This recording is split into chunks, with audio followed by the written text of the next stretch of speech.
For the first time, we are hearing from the family of the woman seriously hurt in the Blue Line arson attack. They are speaking out in the form of a statement and are still not identifying the woman injured. They say, "We would like to thank everyone for their prayers and well wishes as our daughter receives care for injuries sustained earlier this week.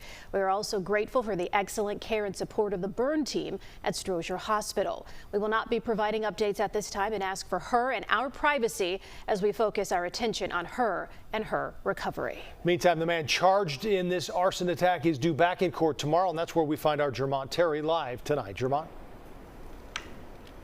Joe, yes, at 10 a.m., Reed is expected to go back before a federal judge for a detention hearing. Right now, the 50-year-old remains in federal custody, and the judge will determine if he will stay behind bars, something a Cook County judge did not do. Arson attack on the CTA Blue Line has left passengers shaken.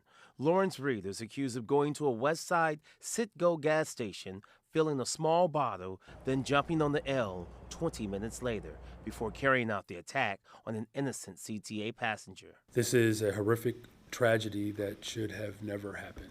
While horrific, Mayor Brandon Johnson also says this is an isolated incident, pointing out 1 million people rely on the CTA daily, and what Reed is accused of doing speaks to the need to address the lack of mental health clinics. He was clearly seriously mentally disturbed and was a danger to himself and to others.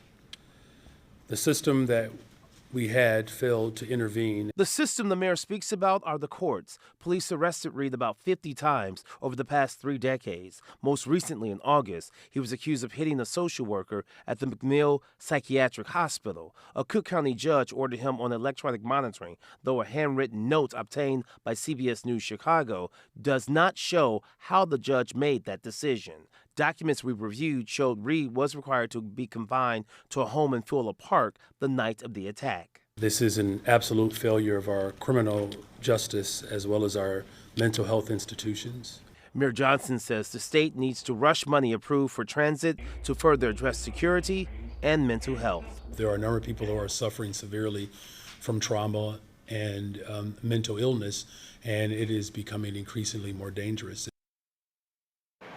Now, back in January 2020, Reed pled guilty to breaking the windows of a Blue Line train at O'Hare. But we've learned that he was never placed on the CTA's ban list. Instead, he just got 2 years probation. Again, Friday morning, he'll be back before a judge for that detention hearing. Reporting live at the Dirksen Federal Building tonight, Jermont Terry, CBS News, Chicago.